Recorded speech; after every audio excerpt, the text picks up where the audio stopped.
introduce the two presenters this afternoon from New Ecology. I've had the privilege of working with both Joshua and Justin for a number of years on a wide range of projects, from single family townhouse renovation all the way up to high-rise extensive gut rehabs and renovations, and it's been really a great process throughout.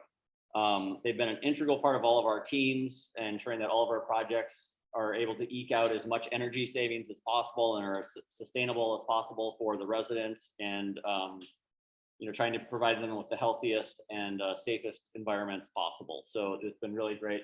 I won't go through their lengthy CVs because it really makes me feel bad about myself a little bit, because they've done so much and it's already been sent out to everyone. But they're really a great group and we've enjoyed working with them a lot. We're working with them as often as possible and taking them as far as we possibly can. So it's been really great, and here they are. So it's Joshua and Justin.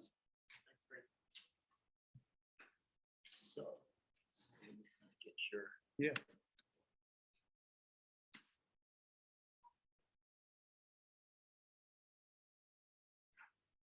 Trying to get their screen showing up.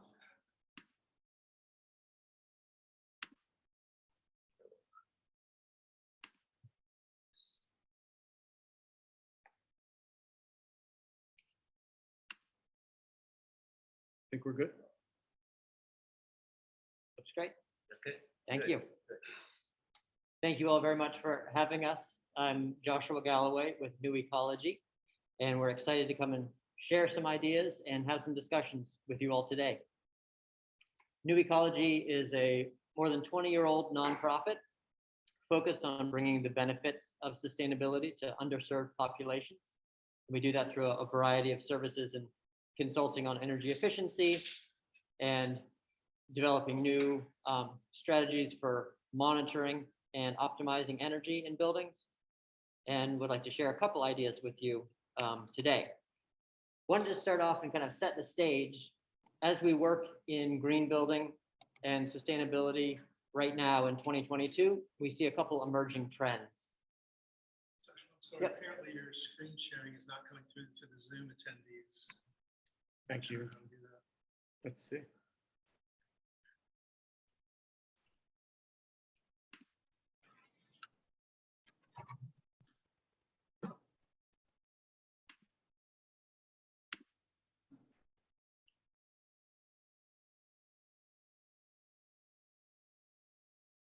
Can you all see that? I'm not sure if we can hear folks on the Zoom, but let me send a chat. It says you've started screen sharing, but we don't see the screen yet. Screen sharing is paused. Let's see. Who's that?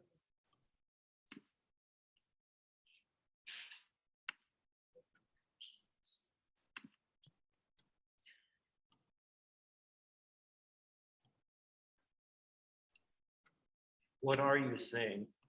Nate Bettman has started screen sharing, just the words. Try it again. But we don't see that anymore. You ever run into this? Did you try sharing the whole screen rather than the file? Let's try that.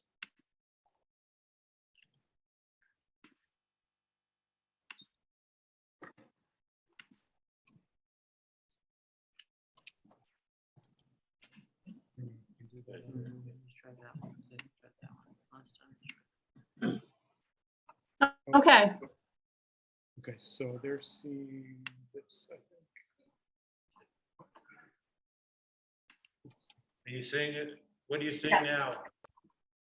who is New Ecology? Okay, Okay, I think good. we're good. If I advance it, do you see the next one then? Emerging trends. Great. Excellent. Okay, thank you.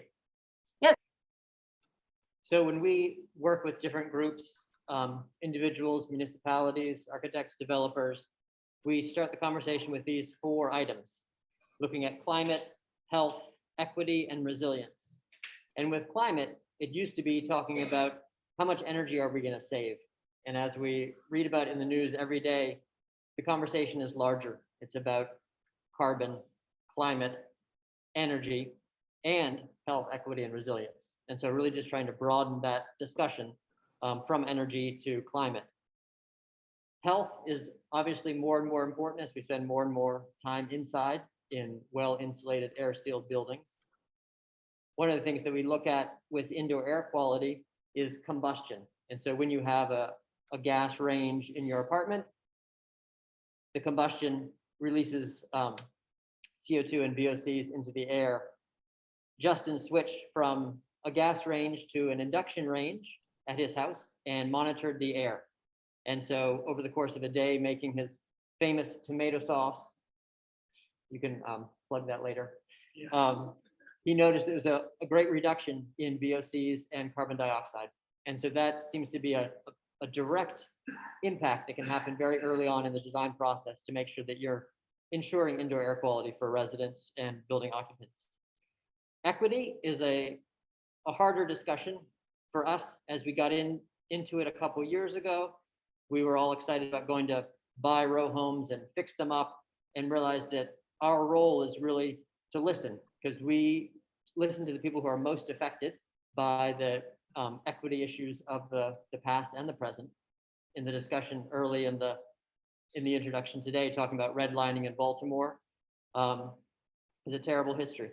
And so what we've started to do is just listen to community groups who are working in areas that need resources and have them be our guide.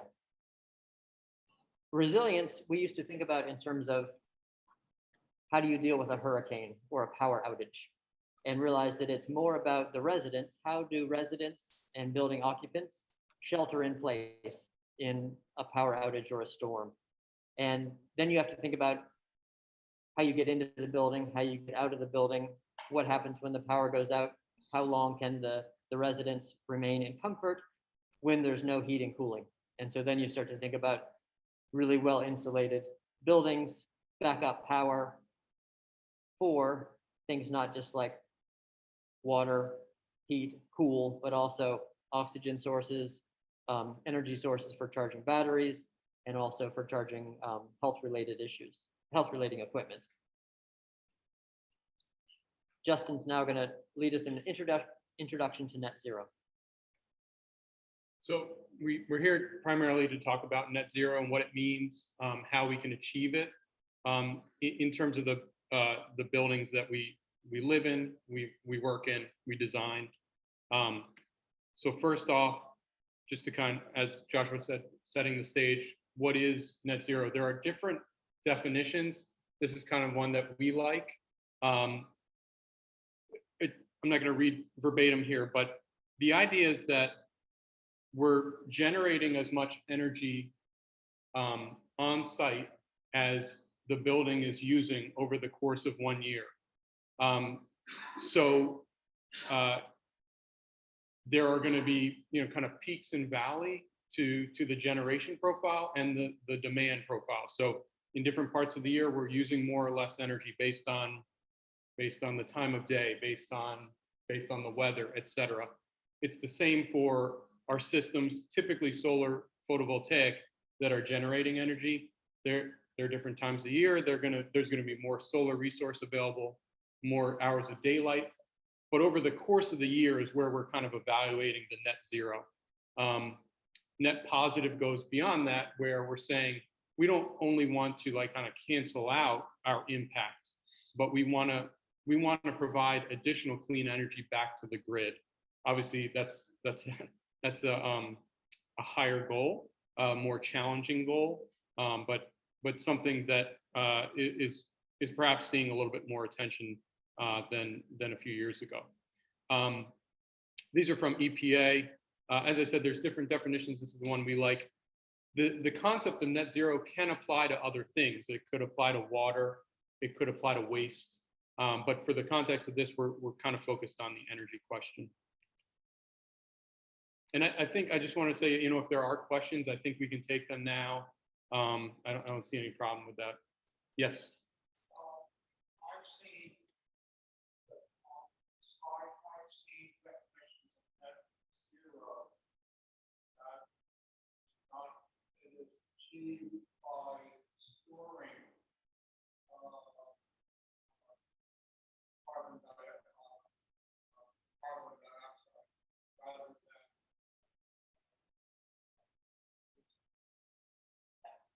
storing it as well as reducing. Uh-huh.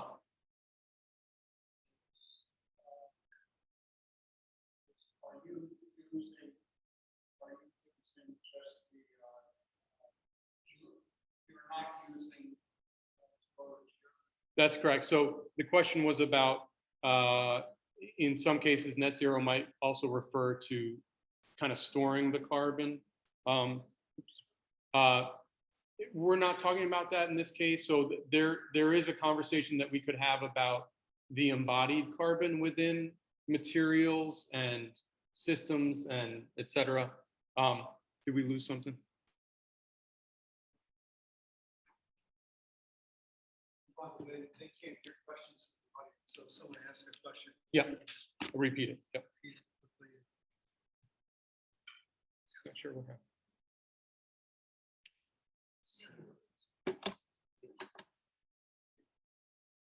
Camera and audio.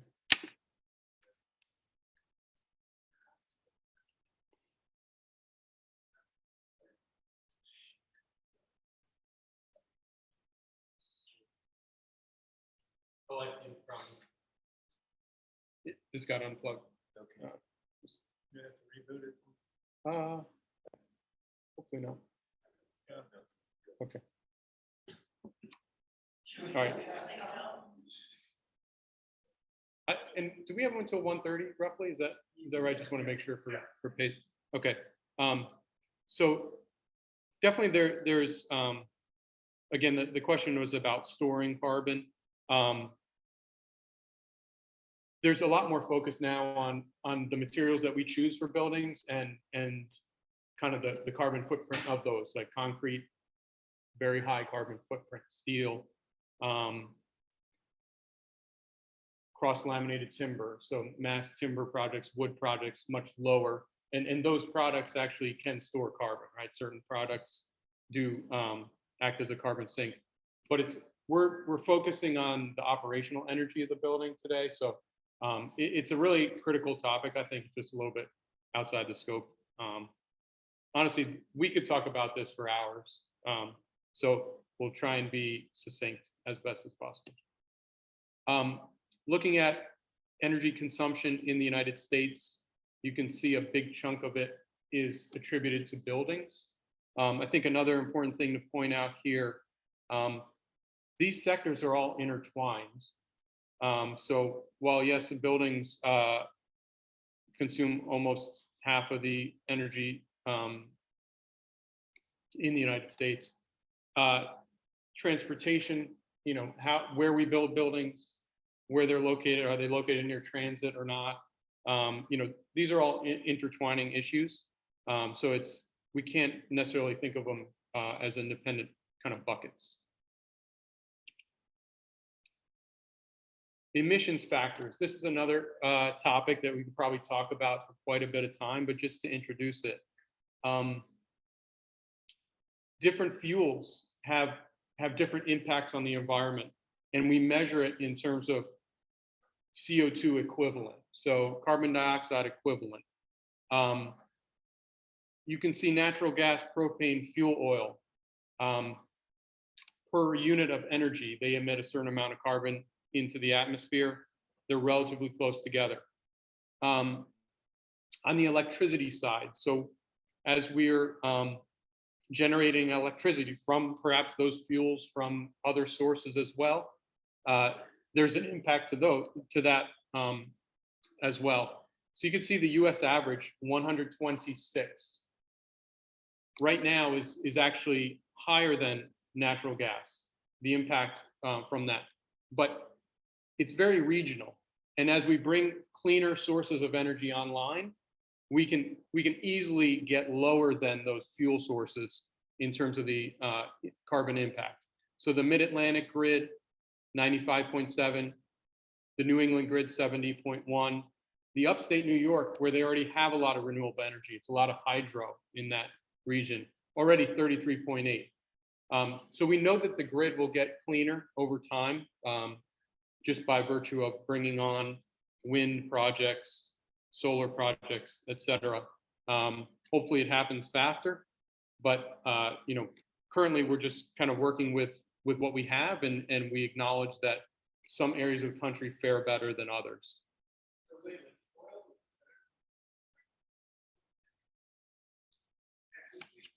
better. As we speak from a carbon standpoint, and remember, this is the emissions of the entire chain. Okay, so our electricity that we use in this building,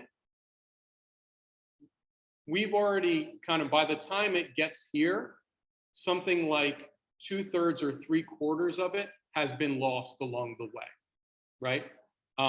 So, and remember, our mix of energy in this area, it's, you know, some nuclear, which doesn't have much of a carbon impact, but it's a lot of natural gas, it's a lot of coal still, it's not a lot of renewable. So yes, in this very moment, from a carbon standpoint, we are higher than natural gas would be. But on the flip side, we're not counting the other detriments of burning natural gas, other fossil fuels in the air. This does not look at pollution. This does not consider, you know, nitrous oxide in the air, particulate in the air, which I would argue is even more significant than the carbon side. So just the health impacts of that air pollution. Yes, Klaus.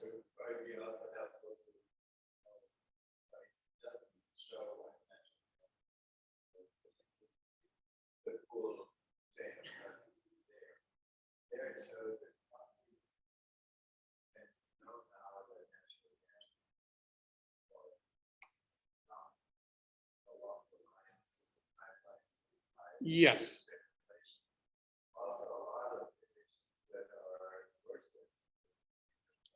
Correct. Yes. So there's, yes, I will. So Klaus pointed out that there are other considerations for the fossil fuels as well, in terms of like the entire chain of that activity to burn those on site.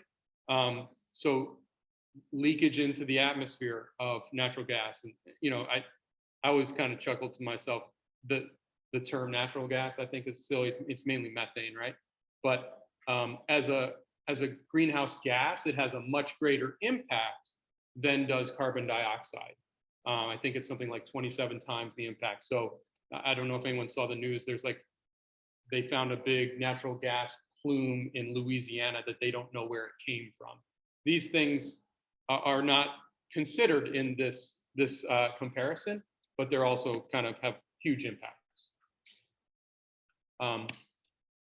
Where are we in Baltimore? So another way to look at it is per person, how much greenhouse gas emissions are we responsible for? When you look at the United States, in general, most people live in less dense areas than the Baltimore region, and subsequently their carbon footprint is greater. You can see a clear kind of relationship between the density of these cities and how low the carbon footprint is of residents within those cities. So lower is better. We are, you know, I guess kind of in the middle when we're comparing with other cities. DC is a little bit lower. You can see how low New York City is. I think this speaks to the importance of density, land use, walkability. If we can give people other ways to get to schools, to jobs, et cetera, it has a huge positive impact on our carbon footprint.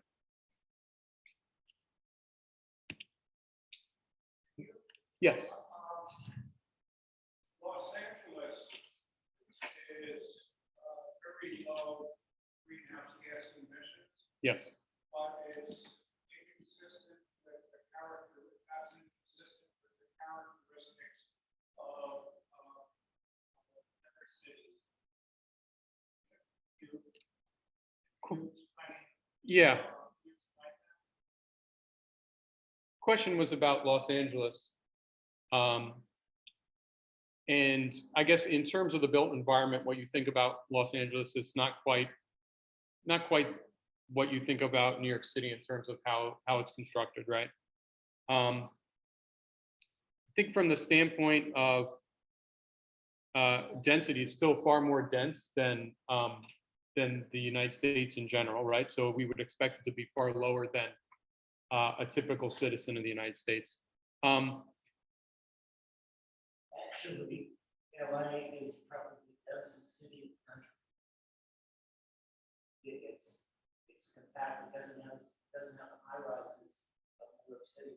Check the LA area is denser than metropolitan. Yeah, so that's kind of my suspicion is that while it's, like you said, it's not, you don't have that kind of characteristic skyline like some other Chicago, New York City, or something like that, but it's still built quite densely. I'm just kind of talking out loud here, but another impact, the climate is very temperate. So the amount of heating and cooling energy that a person needs in Los Angeles is probably far less than some of the other cities on this list. So where are we in Maryland? This year, the legislature passed a climate bill that calls for net zero emissions statewide by 2045. So this is one of the most aggressive goals in the country right now. I would say that DC has also voiced some or kind of like planted a flag for an aggressive approach, looking at it holistically, not just buildings, looking at transportation, looking at municipal energy like water treatment, wastewater treatment, et cetera. But quite frankly, Maryland is right there in terms of aspirationally where we want to reach and when we want to reach it by. And now it's up to practitioners like us to kind of help achieve that goal. So we're going to talk about strategies a bit, and how we can help design, construct net zero buildings. We like to break it down into 4 categories, and we'll talk about each of these independently. So reducing demand. To me, this is like kind of the key piece here. This is an image of some row houses, a thermal infrared image, basically showing heat. So the buildings at left and right, glowing kind of red, yellow, that's showing in the wintertime a rapid loss of heat from the inside of the building to the outside. Those buildings are not well insulated. The building in the center that's kind of bluish color, that's a passive house building that has a very tight envelope and very little drafts, so really well air sealed. Not just a vacant, but a vacant would look similar, that is true. So the first thing we want to do on any high performance building is basically reduce any load that we can as low as possible. We use passive house principles on projects whenever we can. And those are mainly around the insulation, reducing thermal bridging, basically reducing any areas that are compromised, making sure that insulating layer is continuous, and making sure we don't have a lot of uncontrolled air leakage between inside and out. Harvesting free energy. So where possible and when possible, we can actually take advantage of some natural phenomenon to reduce energy use in the building. Free cooling.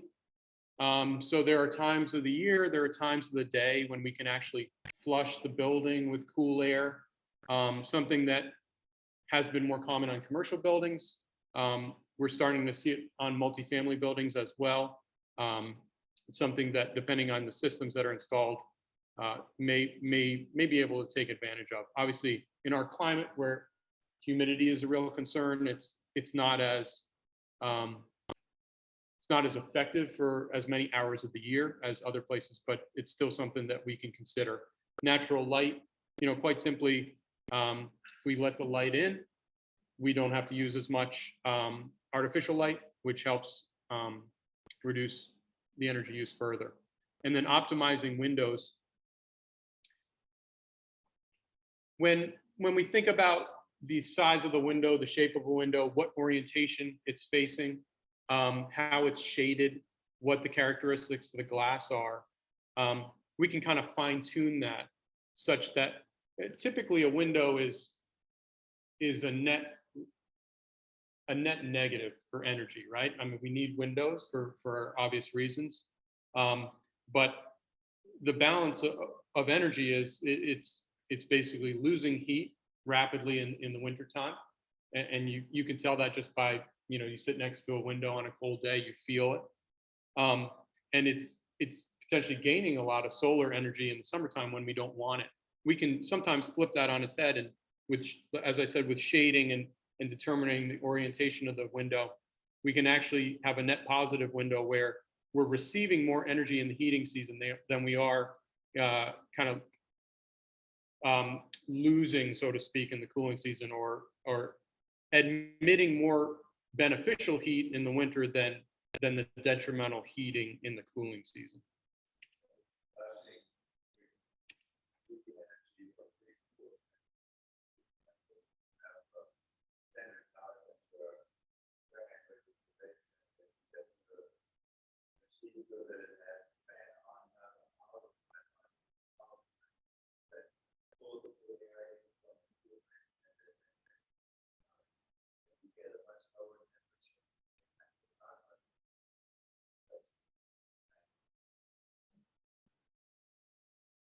Yeah, so yes, I'll repeat it. So what Klaus mentioned was that one way you might think about this is if you run the fan on your furnace continuously rather than with a call for heating or cooling, it might circulate some cooler air from, if it's installed in the basement, up to the house. And I mean, that could be true. It's obviously not bringing outside air in, right? It's just circulating air within the house. So I think it could be useful to like kind of balance temperatures. That might be one way it's useful. Increasing efficiency. So I think this is what a lot of people go to first is what fancy system can I buy that's going to save me a lot of money, save me a lot of energy. And it's definitely super critical, but is not the first thing that we'll go to. We want to make the loads, like the heating and cooling loads, as low as possible before we get to the system selection. And an anecdote I was just reading about recently is we've developed combustion engines that are much more efficient than they were, let's say, 40 years ago, right? And we can go much further on a gallon of gas than we once could. That's great, but on the flip side, we've built cars that are twice as big. So we're really not seeing that that savings that we could.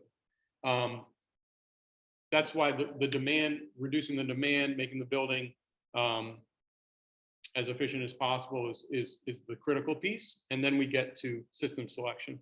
Heating and cooling, we see a huge focus on air source heat pumps now, ground source heat pumps. This is just like a collection of slides. When we do a charrette, we talk about different pros and cons of different systems, different ways to ventilate buildings. This could be its own discussion altogether, but there are options to heat and cool buildings comfortably, effectively, at any outdoor air temperature without fossil fuels. So that's not something that is theoretical anymore. It's something we know how to do and we can do. Lighting, LED lighting is kind of, there's not a lot, I think, more to say about that. It's very common now. There are some advances in controls that can further reduce your lighting demand. Basically not having lights on when they're not needed is kind of a no-brainer. Domestic hot water as well. As we reduce these other loads in the building, the percentage of energy going towards domestic hot water is relatively larger, like in terms of the overall pie. So that's something that we're just now seeing more focus on. And there are heat pump options for domestic hot water as well that save a lot of energy, one, and eliminate need for fossil fuels. Recovering waste energy, this is kind of the fourth of those four concepts. energy recovery ventilation. So we spend a lot of energy to heat or cool the building. On a day like today, we're cooling the air in here. At the same time, we always want to be providing fresh air, outside air in a conscious way, in a mechanical fashion. We don't want to necessarily bring in 95-degree air or 20-degree air, depending on what's going on outside. So with energy recovery ventilation, we can actually preheat or pre-cool the air from the outside with the exhaust air from the inside. So that's something that kind of just is a passive technique that works and helps to reduce ventilation loads. This image is of the American Geophysical Union in DC. They underwent a very significant retrofit of their headquarters using a lot of different technologies. You see the PV on the roof there. They also included sewer heat recovery. So they actually have a massive sanitary sewer line that runs by the building, right below the building. And they were able to tap into that as a source of heat, a heat source and heat sink, depending on the time of year. Yes, question about that.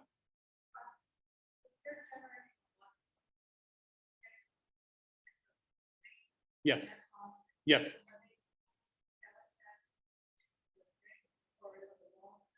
Yeah, so the question was about if the building is net positive in terms of the amount of energy is in excess of what they need, can they sell it back to the grid? And this is, so we have net metering laws in Maryland, which basically says that over the course of the year, we can cancel out. The utility has to allow us to. We're sending electricity back to the grid during the day, right? When the sun's out, we're sending it back. But at the nighttime, we're using it, right? We're really not generating it with solar PV. And that trade-off is allowed by law. It's called net metering. There are actually states that are making that illegal. Okay, so there are some states that we're going backwards, unfortunately, that are not allowing that. It makes it much harder to kind of devise these systems in a cost-effective way. In terms of if you're generating excess, I think you only get paid for a very small percentage of that amount. So typically, if you're doing that, it's not necessarily for a financial reason. Does that sound right, Joshua? If they wholesale rate at the house for excess EV generation. Yeah. Yeah, so the wholesale rate of that value of that energy is somewhat small. Yeah.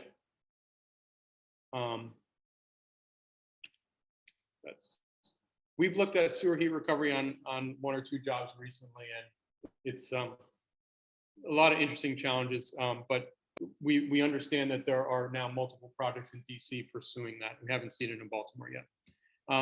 So just after we've done all that to make the building as highly efficient as we can, then we turn to the renewable question. So generally, like most of the net zero examples will be all electric buildings. And that's because if we're burning fossil fuels, we really can't zero that out, right? There's no way. I mean, there are people pursuing like synthetic natural gas or, using hydrogen and different fuels or different chemicals to try and achieve that. I don't know that that's really feasible in the long term. So it's not something that we really talk about, but it's, I think, a worthy goal and an attainable goal to eliminate fossil fuels in the building, especially in our climate, right? It's not like we're getting super cold temperatures. We're not in the Arctic Circle or anything like that. Then we want to generate as much renewable energy on site as we can. Certain buildings are not going to be able to generate as much energy as they need on site just because, let's say a skyscraper, right? We don't have a lot of area for solar panels, but an option might be to purchase renewable energy credits that would then kind of cancel out that impact. And then over time, we'll see the electrical grid get cleaner. That's what this image is showing. So on the left-hand side of this bar chart, we've got 2022, and just, you don't really need to focus on the numbers so much as the trend. This is our best guess for what the grid will do over time between now and 2040, with no further legislation, no further technological advances, just by like market forces, how much cleaner the grid will be. So we expect in 2040, the emissions from the grid will be half what they are today in Maryland. So that's great. I think, certainly we could do better than that, and hopefully we will do better. But I think it's important to just kind of like, as a realistic starting point, where we are now and where we expect to be. Yes. If you got down to half like you show in this Yes. chart, and if everyone in the world did, Yep. what would that do? How much of a raised difference would that? Okay. The question is, if the grid, I guess the electrical grid emissions throughout the world were halved, what kind of impact would that make? I don't know. Unfortunately, I'm not sure. I think, it's a big bucket, but there are also a lot of big buckets. So I'd be just guessing, unfortunately. Projection. We get to that projection given the increase in electric consumption.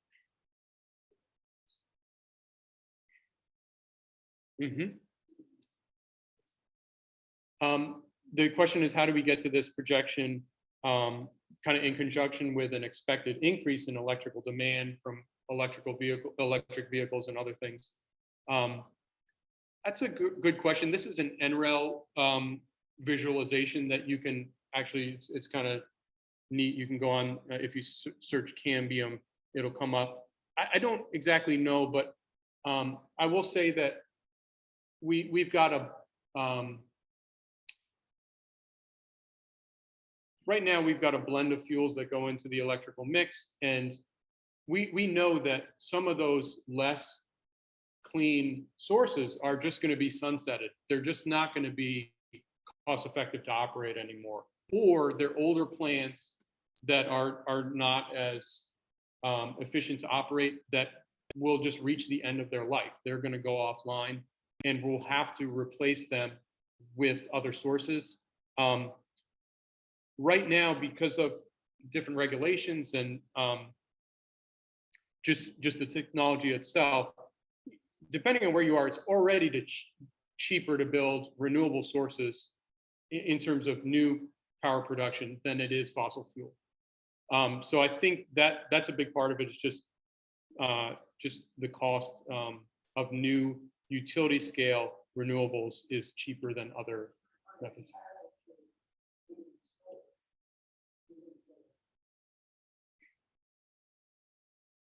This is not how much we're using. This is the carbon emissions. Does that answer your question? So we're not looking at how much energy we're using. Sorry if that wasn't clear. We're looking at the carbon emissions of the electrical grid over time.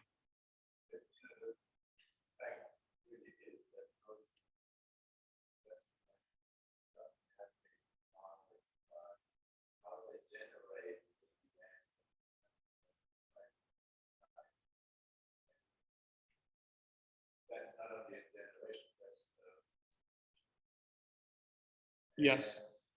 Then overlay the targets that we have. Those countries draw a big blank with that.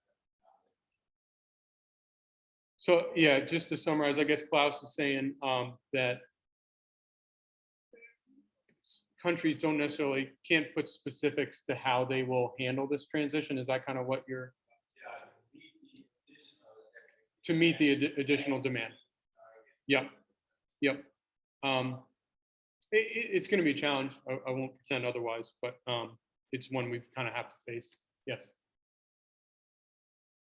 I just wanted to point out that there's about 5 or 6 electric generating plants in Maryland that still use coal. Mhm. And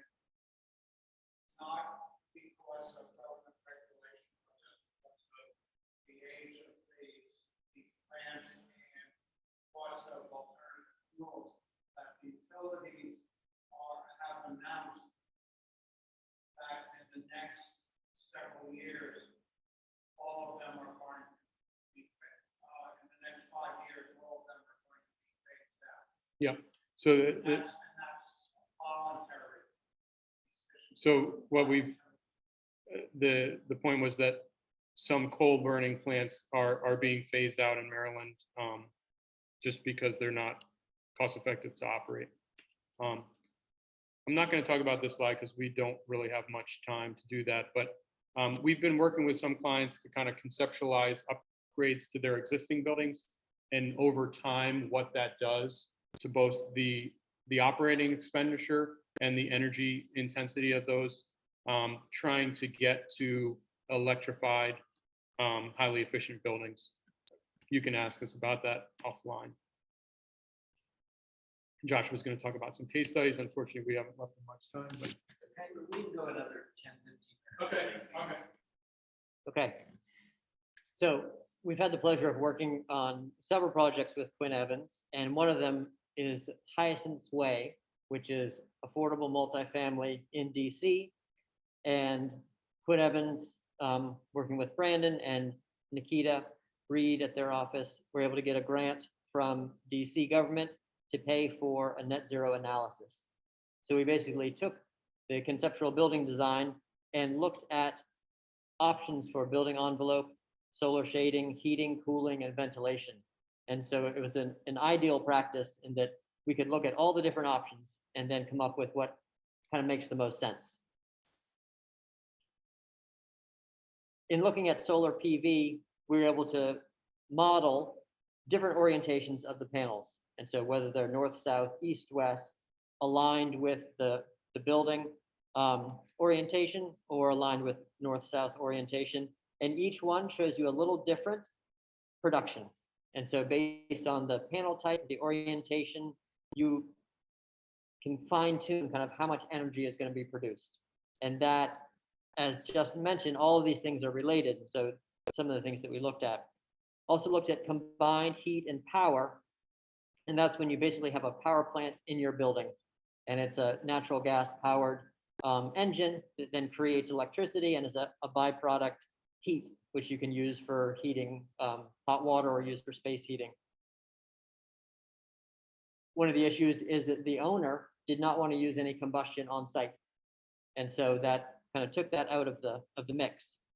Another thing we looked at was geothermal, where you have wells that you drill down into the ground, and that's your heat sink or your heat source for your heating and cooling.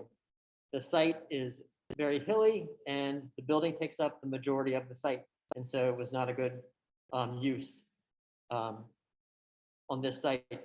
We have seen several schools where they put geothermal systems in the parking lot when you have a large area that you can install the system, and it makes a lot of sense. We looked at wind energy and spoke with some wind installation companies.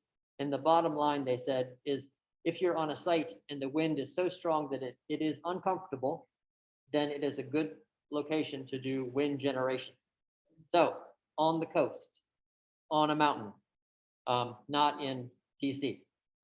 And then also looked at biomass, and biomass is using like wood chips, wood pellets, and biomass is used more on a regional scale, not on a building scale, because it's just having the space and the systems in place for that don't make a lot of sense.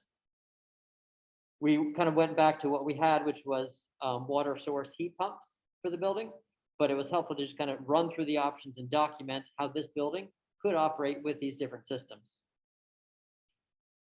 The big lesson learned was that we spent a lot of time on the energy models and looking at how we were going to heat the building and cool the building, and then looking at the envelope and actually changing the building massing. And so what if the building was another story taller or occupied more of the site or less of the site, and then ran the models that way. And you kind of keep going and going with that endlessly. What it doesn't help you with is resident comfort. You're not going to get resident comfort out of a building energy model. And so that was an important thing to think about in the process, that energy model is great and it gives you results, which you compare to other results in the modeling world, but it doesn't tell you how the building's actually going to operate or how comfortable the residents are going to be. And so that's where it's the design team's job to think about all these pieces. And then also operations and maintenance with a combined heat and power system. you have a power plant in your building, which is great because you can create energy, but then you also have to maintain it. And we've actually done some in Boston where they were installed 5 years ago and they do not operate as they were designed in terms of efficiency. And so while some of these energy efficient systems have great promise, got to make sure that the ownership and management structure is set up to make sure that there's maintenance of these systems. And it's not just, oh, it'll be great, we're going to save all this energy and all this money for 30 years. And then there's no one on site that knows how to operate it. And so that's where the discussions that we have with teams early on is, how is the building going to be maintained and who's going to pay for the maintenance? Who are you going to have on site? And that really helps kind of guide the decision-making process. We just finished a building in Cambridge, Massachusetts, which is at the time one of the largest passive house buildings, passive house multifamily buildings in the US. And we're able to do it pretty standard construction. Standard in that it was 2x8 versus 2x6 walls, but it wasn't like an 18-inch thick wall. And it wasn't, it basically was built with wood on a concrete podium. And so this is not a net zero building, but it's built to, it actually certified as passive house, which follows all the same principles that we've been talking about. Nowadays, that we see with buildings we're working on, it's standard 2x6 wood construction with continuous exterior insulation, good heating and cooling, energy recovery ventilation, and you can meet passive house. And then with the addition of solar, as Justin mentioned, either on your site or on an adjacent site, then you can meet net zero. And so it's not a matter of changing how the building is built to some brand new system, but it's the standard way that we're doing things, just thinking about it a little differently. Closer to home in Baltimore, we're working with Schriever Brothers Development on the renovation of a series of row homes on North Avenue. And these are basically brick shells that have no floors or roofs. And so they're rebuilding the floor, the interior structure, and building to passive house standards. And so these will be apartments and commercial spaces for residents in the community to work in and to live in. And it's happening right up the street, which is super exciting.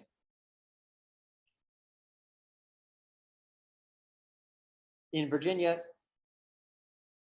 8 years ago now, I worked on a series of duplexes that were designed to meet net zero standards, and they achieved that from year one. One of the great things about it is that duplexes, 2 units right next to each other, have that shared wall, so it's much more efficient than doing a single family standalone. And this one we did with 2x6 walls with 1 inch of continuous insulation, standard mini splits, and just had super insulation in the attic space. And we're able to meet net zero and even net positive operation. And these are affordable housing units in Blacksburg, Virginia. And so it is happening now. It has been happening for a while and just takes a little motivation. Again, in Baltimore, there's 2 schools that have recently finished as part of the net zero school movement. And energy production has been, so we talk about energy EUI, and they're designed to be in the low 20s. And sorry, this image is a little small, but energy performance of zero energy school buildings, about 20 is the median, so 18, and they're in the low 20s or at 19. And so schools are a lot easier to do as net zero buildings than a high rise because you have so much surface area and you really can cover the entire top with solar PV.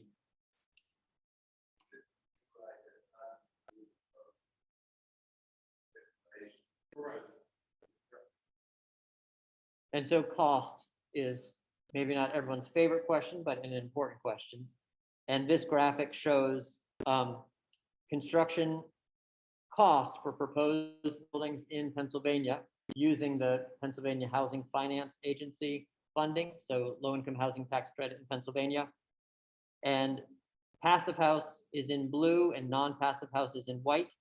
And you basically see that above the line, there are a lot of the blue squares and the white squares, and below the line, a lot of the blue squares and the white squares. And those are the ones that were funded and were built. And so whether it was passive house or not, did not define how expensive it was. It depends on location, area, materials. What we're seeing in new construction now for passive house or net zero buildings is a 2 to 5% increase in cost. And that obviously depends on where you are and what your systems are, but it's not a 10 or 20% increase. It can be if you have a team that's new to net zero and not sure how to kind of bridge that gap, but it does not have to be at all. Want to take a quick look at resources, and then we'd love to have some questions. How do we get there? And the good news is there are a lot of resources, third-party verified green building programs such as LEED, Zero Energy Ready Home program through the Department of Energy, Passive House, Brilliant in the Mid-Atlantic, and then also Living Building Challenge suite of programs that have a zero carbon or a zero energy certification. And these are basically certification programs that guide the design team through the process. And you can say, my goal is to do zero energy building or a zero carbon building, or both of those and zero water. And there's a process laid out to guide you through the process. So it's not a matter of like how you define how you're going to get there. The systems are set, and it's just a matter of finding the one that's best for your building. And then with resources, the Architecture 2030 program has a palette, a good guide, and there's a net zero energy coalition in DC, Maryland, and Virginia focused on net zero. And so there are regular meetings that we attend either virtually or in person, and they're really an advocacy group. And so they have a website with existing projects, projects on the boards, future projects, and have conferences where people get together to share ideas and information, and it's happening in real time.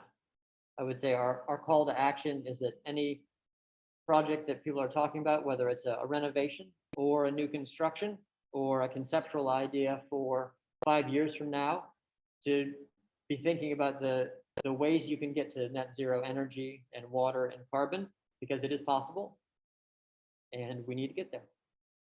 Thank you all very much.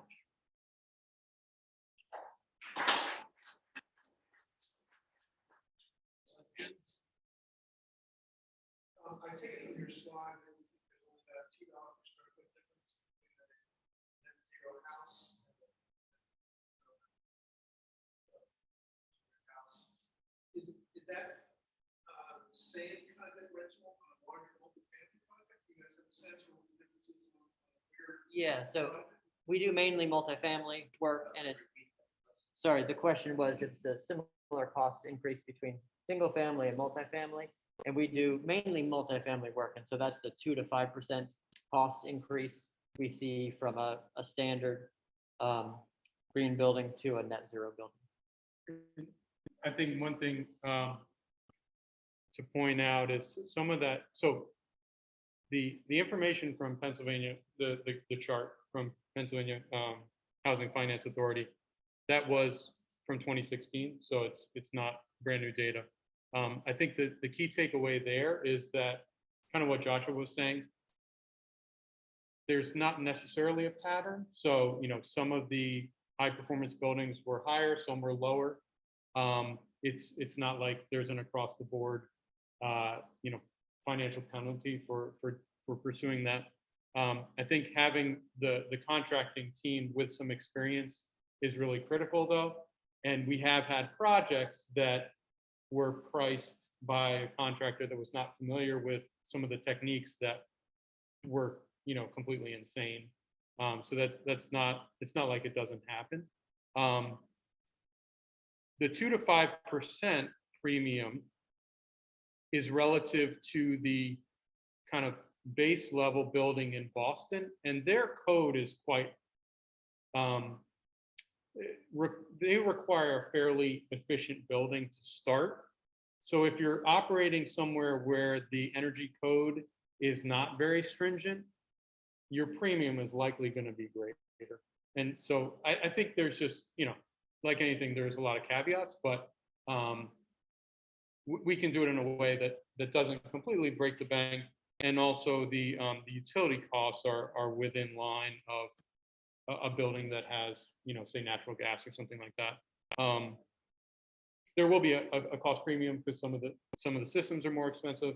Adding additional insulation costs more money to put insulation on the outside, where extra inch or something like that. But there are ways to do it such that the impact is at least kind of minimized. I'd add one thing on that is we're working on a building in Pittsburgh, which is 5 stories, 80 apartments, and they priced it based on standard code construction and plus the energy efficiency measures that the owner wanted and they were required to do by the Housing Finance Agency.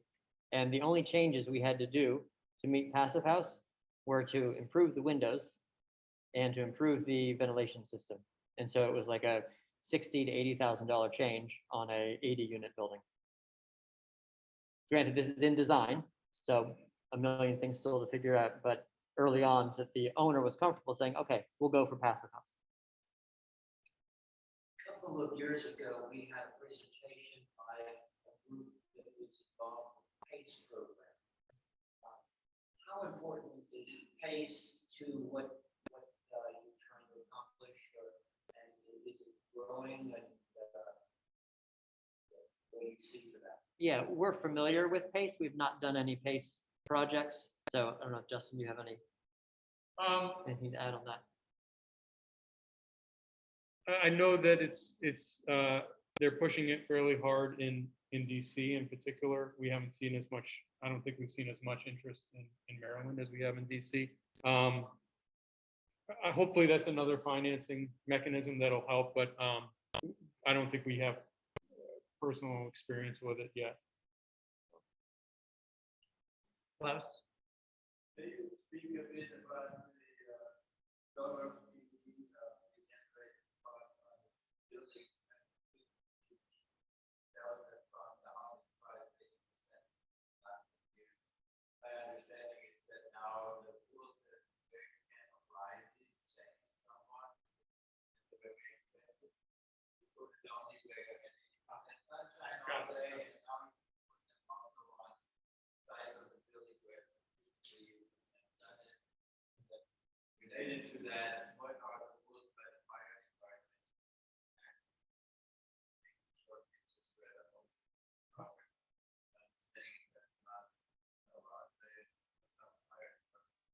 The one that we showed was a superstructure above the roof where the PV was, so you still have access to the entire roof. DC does require, and Baltimore, I believe, a 3 to 5 foot perimeter around a building edge that someone could walk on before the PV starts. And so I think that there are some regulations, but it's still fine to do. The superstructure obviously is more expensive, but then you can cover the entire area. We're looking at a couple buildings now where they looked at doing facade PV in addition to rooftop PV, and it's a question of cost. And so they say, okay, it's going to cost this much to install it, and then how much energy generation are you going to get from it? And for some owners, that may be worthwhile, and for some not. And one other thing I'd add is,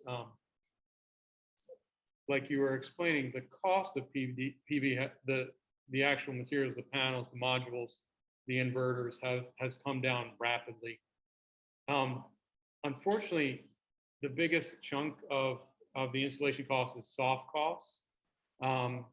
And hopefully we can, I think that's not uncommon with some other challenges we face in the building industry, but really what's holding us back from a cost effectiveness standpoint in deploying PV everywhere are the soft costs, and the cost of the equipment is just going to keep coming down further and further.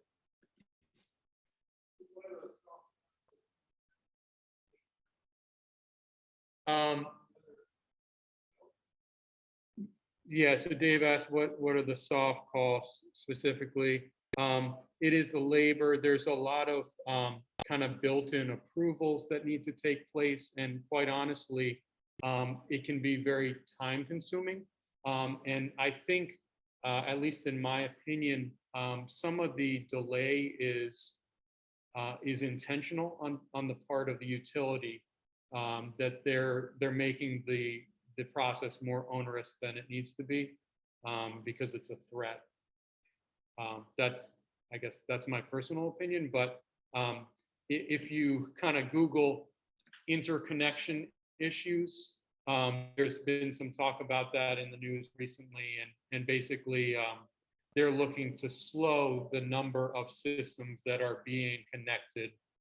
They're looking to slow that down, and that's specifically our grid, they call it PJM. Yeah. A year ago, the Maryland General Assembly passed a bill that provided for resiliency authorities at a local level.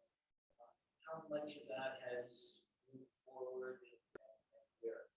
Yep, the question was, the Maryland General Assembly passed a bill requiring resilience for localities or funding that. And Baltimore City has a resilience department and have funded several resilience hubs in Baltimore City. And a resilience hub can be a community room in a multifamily building. It can be the corner store. It's a place where people congregate. And so if the power goes out in your neighborhood, you go to the community center, and they have power because they have a solar array on the roof, and they have battery backup. And so it's basically an advanced shelter is the idea of that. And we're seeing it more and more tied into multifamily communities, where the community room, which used to be a place for people to gather, is now also a place you can go and charge your phone, store your medicine, have stored potable water, things like that. So I think it's becoming more and more common, but there's many different levels, whether you're looking at it on the municipal level, where the neighborhood school is a resilience hub, or on an individual property level, where the community room is the resilience hub. And I think we need them all, but it's definitely more conversations about that. Yes, sir. Market payback period for a lot of the energy conservation considerations that includes, we're talking about the increased installation, the higher installation windows, so forth. We look at, say, payback in terms of safe utilities, 5 years, 2 years, longer. Yeah, the question is, what sort of paybacks do we look for energy conservation measures? And it depends really on the owner and the operations of the building. And so so like the state of Maryland says, if it pays back within the life of the material, and so if it's a wall insulation, that's going to be in the wall for the life of that assembly. And so that's a long return and a low cost. So it works really well. You want to talk about mechanical? Yeah, it really varies a lot based on the type of building, and the system, of course. In some cases, especially if we're electrifying, we don't have a great return on investment, to be frank. Like the motivation is not necessarily to save operating energy. But one thing that I think is important to note is that the more efficient we build these buildings, the less kind of exposed the owners are to spikes in the cost of energy, like we're seeing now. We've got jurisdictions in Pennsylvania that are about to see a 50% increase in the cost of electricity transmission. And that's based on when they have contracts for for the commodity, it lasts for a couple years, and you can imagine if those are ending soon and the next couple years are looking not great. So I think our financial analysis really does not take into consideration those things. It pegs the increase in energy costs to inflation, not a relatively low rate of inflation, not what we're seeing right now. But I think there is some value in being insulated from those effects that might not kind of be revealed by like a simple savings investment calculation.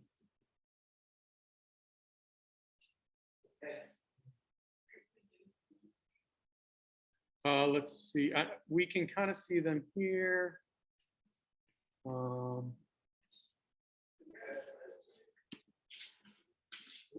Yeah, they're still on.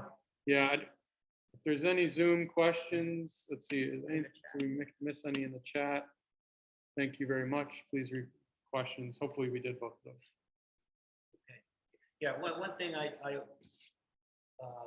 Googled population density by city and found that LA metro area indeed is the densest area in the country.